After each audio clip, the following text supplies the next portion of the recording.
इस वीडियो में हम फ्रेगमेंटेशन के बारे में स्टडी करेंगे।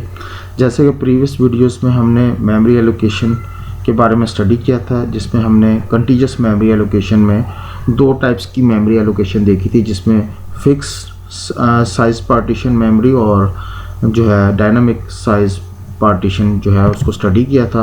और हमने देखा था कि फिक्स साइज पार्टीशन जो है उसके अंदर इंटरनल फ्रेगमेंटेशन का इशू था, और जो कि अगर स्मॉल मेमोरी होल्स जो थे अनयूज वेस्टेड मेमोरी, उनको अगर सम अप करते थे तो दैट इज़ एक्सटर्नल फ्रेगमेंटेशन। सो इसी तरह डायनामिक मेमोरी एलोकेशन जो कि जिसमें हमने इंटरनल फ्रेगमेंटेशन के प्रॉब्लम को तो सॉल्व कर लिया था, लेकिन एक्सटर्नल फ्रेगमेंटेशन जो थी वो स्टिल एग्जिस्ट करती थी। तो बेसिकली फ्रेगमेंटेशन जो है occurs in a memory allocation system when most of the free blocks या holes are too small to satisfy any request. It is generally termed as inability to use the available memory, यानी कि space memory की wastage memory जो है small holes की सूरत में available होती हैं, जिनको दोबारा यूज़ नहीं किया जा सकता।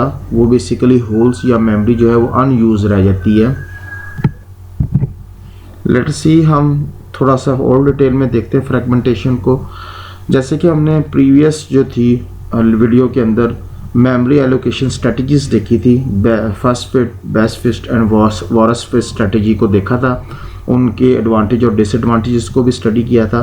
So both first fit and best fit strategy for memory allocation suffer from external fragmentation. दोनों मेमोरी एलोकेशन स्कीम या स्ट्रेटजी जो थी उसके अंदर एक प्रॉब्लम थी जिसे हम एक्सटर्नल फ्रेगमेंटेशन कहते हैं। तो एक्सटर्नल फ्रेगमेंटेशन जो है बेसिकली जब memory spaces small memory holes जो कि अवेलेबल हैं उनको अगर सम अप किया जाए तो इतनी स्पेस हमारे पास अवेलेबल है कि एक दूसरे प्रोसेस को एलोकेट किया जा सकता है, but that memory are not in contiguous form, in contiguous form में नहीं होती। दैट्स वाई वो मेमोरी जो है वेस्ट हो जाती है। So in such a situation process are loaded and remove from the memory. और इस सिचुएशन की सूरत में यानी कि प्रोसेस जो लोड और रिमूव हो रहे हैं मेमोरी में, as a result of this free holes exist जो होते हैं to satisfy the request, but non contiguous the memory is fragmented. और मेमोरी जो है वो जो मेमोरी फ्री होल्स एग्जिस्ट करते हैं वो किसी रिक्वेस्ट को सेटिस्फाई नहीं कर पाते, because that are not in a contiguous, that is non contiguous, और into a large number of small holes available होते हैं, और that is known as external fragmentation. यानी कि वेस्टेड मेमोरी जो स्मॉल होल्स की सूरत में अवेलेबल है वो उनको अगर सम अप किया जाए तो वो इतनी स्पेस बन जाती है कि किसी रिक्वेस्ट को सेटिस्फाई किया जाए, but that holes are not a contiguous, that's why वो जो है अनयूज रहती है। तो basically a process are loaded and removed from the memory, free memory space is broken into a little piece. जैसे मैं बता चुका हूँ कि मेमोरी जब प्रोसेस लोड और रिमूव होते हैं मेमोरी में तो फ्री मेमोरी स्पेस जो है वो लिटिल छोटे छोटे स्मॉल होल या पीसेस की सूरत में डिवाइड होती है। तो external fragmentation exist when there is enough total memory space to satisfy a request, but available space are not contiguous. Storage is fragmented into a large number of small holes. जैसे कि बता चुका हूँ कि हम कंटीजियस मेमोरी एलोकेशन स्कीम को देख रहे हैं, तो ये एक्सटर्नल फ्रेगमेंटेशन जो इसकी सिचुएशन अराइज होती है, there is enough small chunk of unused memory to satisfy the request, but available space are not contiguous. That's why ये small hole जो हैं fragmented in large number of small holes available होते हैं, but वो contiguous जो है memory में available नहीं होते, they are scattered. So that's why वो किसी रिक्वेस्ट को सेटिस्फाई नहीं कर पाते, that is known as external fragmentation. In the worst case we would have the block of free or wasted memory between every two process. Worst case strategy में भी हमारे पास दो प्रोसेस के दरमियान में ब्लॉक ऑफ फ्री मेमोरी जो है वो वेस्ट हो रही होती है.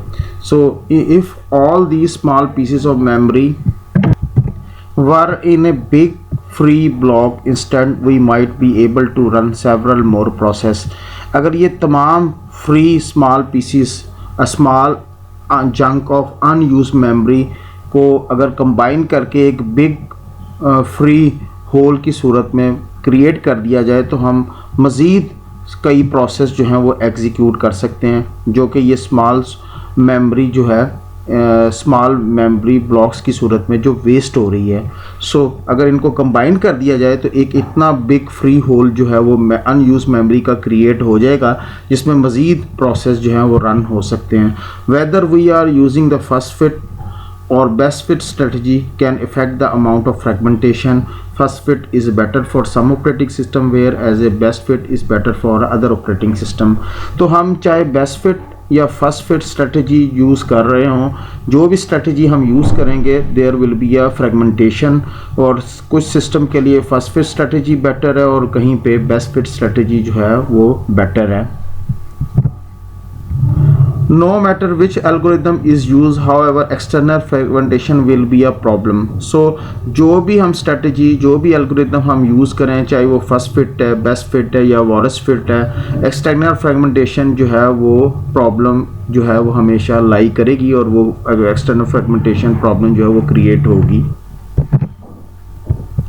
Statistic analysis of first fit, for instance, reveals that even with some optimization given n allocated block and other 0.n block will be lost to the fragmentation.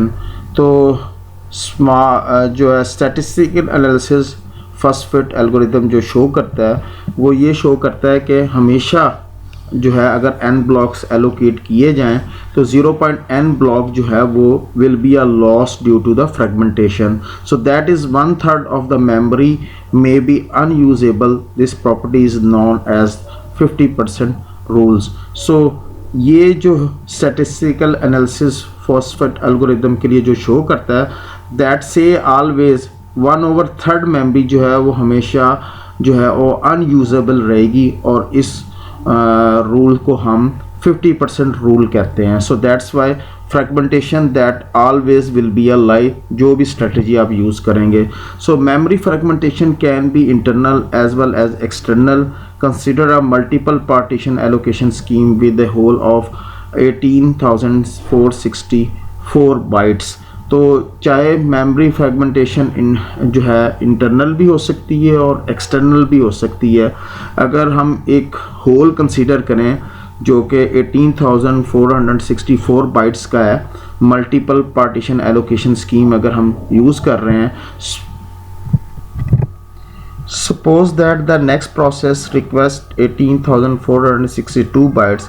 If we allocate exactly the requested block, we are left with a whole of 2 bytes.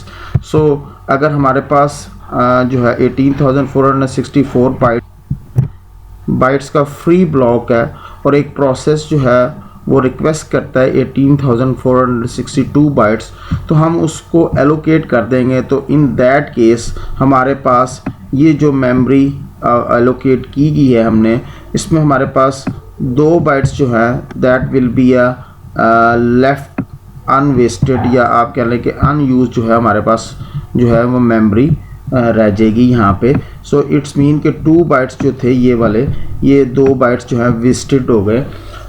बाकी जो process था requested process उसको memory allocate कर दी गई, but there is still hole of 2 bytes that is wasted memory.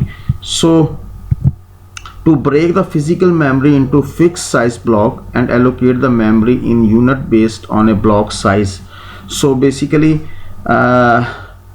आपने memory को जो है वो फिक्स साइज ब्लॉक्स में ब्रेक कर दिया है, यानी कि physical memory is broken into fix size block, और मेमोरी जो एलोकेट कर रहे हैं in unit size, unit of block size. तो memory allocated to to space may be slightly larger than the request memory.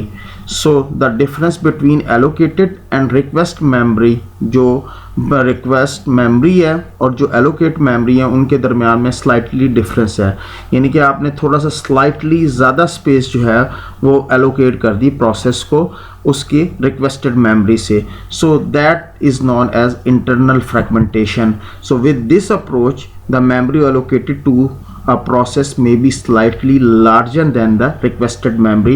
So in that case यहाँ पे हमारे पास memory जो थी वो slightly available space is slightly greater than requested memory, जो कि requested memory process ने की थी उससे अवेलेबल मेमोरी जो है वो स्लाइटली थोड़ी सी ज़्यादा थी.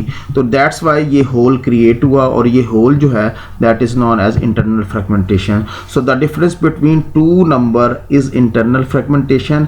Unused memory that is internal to a partition. So ये जो हमने जो डिफरेंस क्रिएट हुआ है, जो हमने मेमोरी रिक्वेस्ट थी और जो हमने एलोकेट की है उनके दरमियान में जो मेमोरी अनयूज रह गई है that is known as internal fragmentation.